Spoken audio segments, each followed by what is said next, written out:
بسم الله الرحمن الرحيم وبين نستعين على أمور الدنيا والدين وصلى الله على سيدنا محمد وعلى آله وصحبه وسلم أجمعين. waxaan rabaa marka hore inaan idin salaamo. Salaamu calaykum waraxmatullahi wabarakaatu. Salaan kadib waxaan rabaa inaan idinku hambaliyeeyo gurmad qaran iyo hawsha ay qabato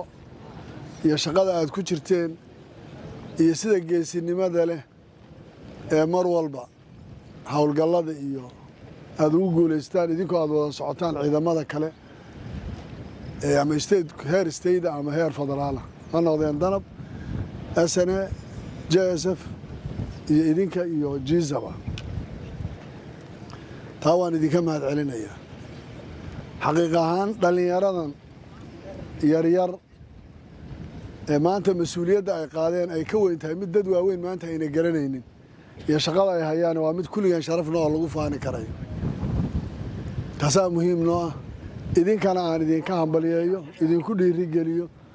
waxa ugu muhiimsanna waxay tahay wada shaqaynta iyo isku xidhnaanshaha ciidamada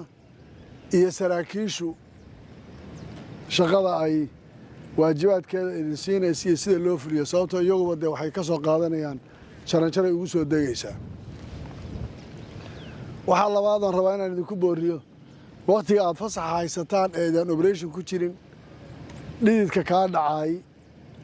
ee tababarkaaga dhacaay wuxuu faa'iido kuu qabanayaa maalinta xaaladda dagaal aad ku jirto sidaa daraaddeed markaad xerada joogtaan waxaad qabataan inay noqoto inaydaan fadhiisanin aad debrid iyo tababaro iyo socod iyo aad samaysaan moor tareerin mar kastoo tababarkaaga uu bato waxaa badnaanaysa guushaada aad ka gaadho xilliga dagaalka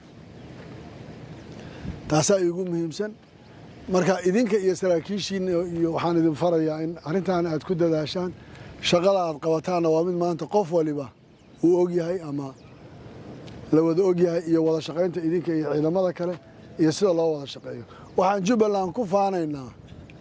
oo waxtar weyn noo ah maanta waxaan ku faanaynaa in ay tahay ciidanka shaqeeya ee hawlgalay labada heer wuxuu doonaba ha noqdee inuu yahay hal unit hal ciidan hal shaqo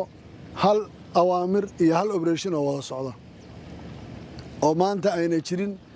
ama siyaasad dhexgeli karta ama khalkhal kale oo ku iman kara midna ayna u jirin taas waan idinka bogaadinayaa waana mid aan ku faanayno heer state iyo heer kaleba maanta shaqada aan qabanayno macnaha inoo samaynayso aad iyo aad baad ugu mahadsantihiin shaqadaad haysaan waana mid la wada ogyahay ku samra xerajooggiinu ha noqdo tababar iyo debrid iyo socod intaada shaqada aydan ku jirin si berri natiijo badan aad uga dhalisaan aad iyo aad baad u mahadsantihiin